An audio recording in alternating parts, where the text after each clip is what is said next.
Dr. Meenal is here. Please come. Anybody else is here? As in, no, I know you're here, but what are your names? Okay. Shubhangi and Soumya Shri. Okay, all right. Please come. Yeah. So we have Dr. Meenal Patil.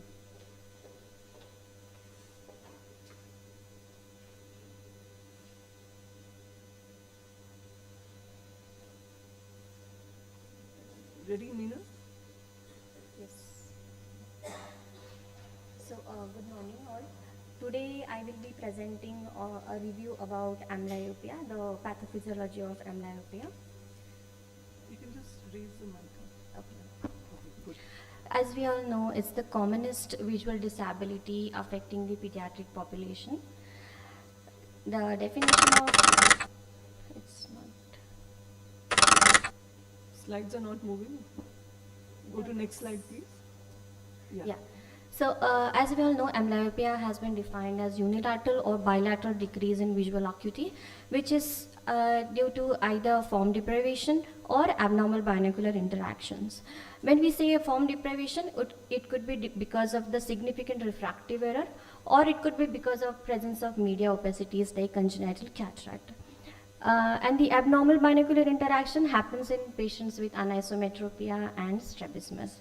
Amblyopia can happen because of combination of form deprivation and also abnormal binocular interaction.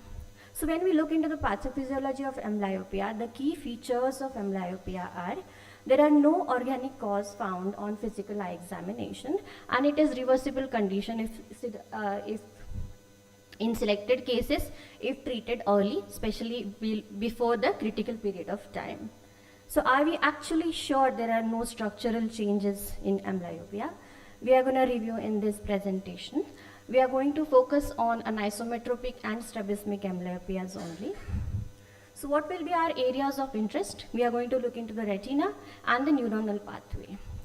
The functional analysis of retina can be done by electroretinography and visual evoked potential, which will give us the electrical activity happening in the retina and up to the cortex, that will be told by visual evoked potential.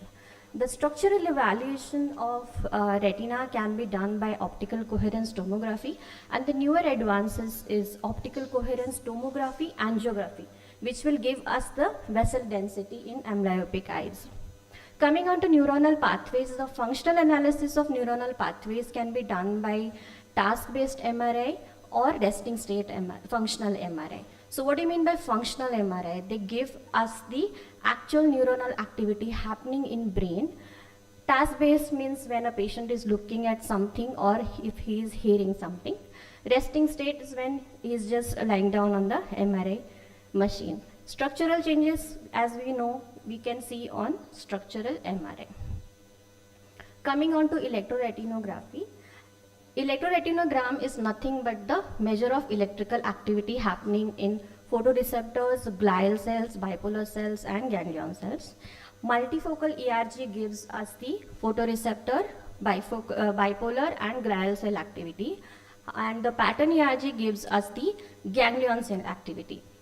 Previous studies have shown there is decreased amplitude in amblyopic eyes, especially in the central ring. So we can see here, amblyopic eyes have a lesser amplitude on multifocal ERG, which correlates with the severity of amblyopia, and there is no difference between the anisometropic and strabismic amblyopia.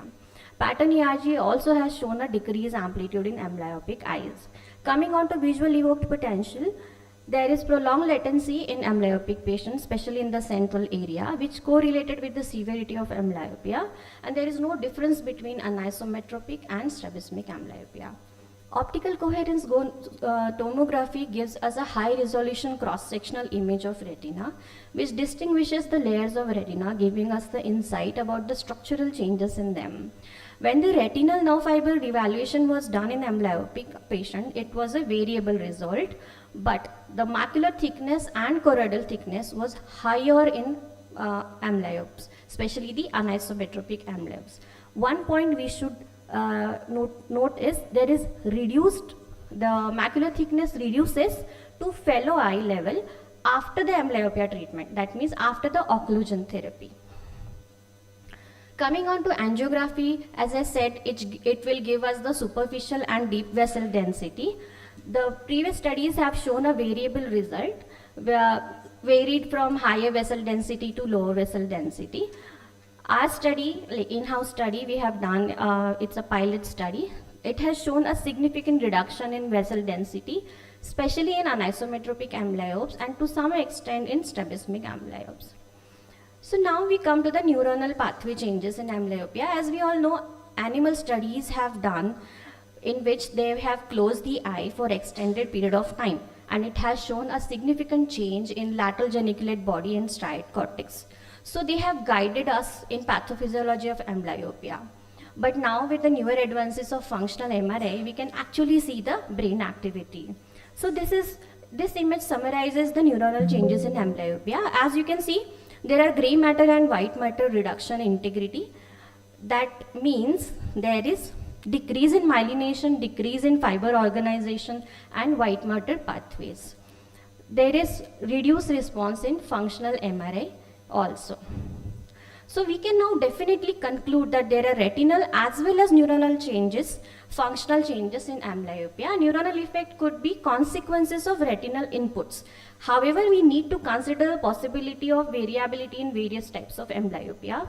Can you conclude? No, please, because the time is Even over. if the newer imaging modalities have enabled us to study the retina and central nervous system, prospective studies are must to understand the pathophysiology, which will help us in modulating the treatment strategies in Madam, time amblyopia. is over. So, Yeah, I mean, it's either you're not respecting us sitting here or you're not able to hear. So, please respect the time, everyone. When it's over, it's over. Yeah, thank you. So, I just had a point. Of course, I'm not sure where the gap is, but this is not a free paper. So, this is, it's a review.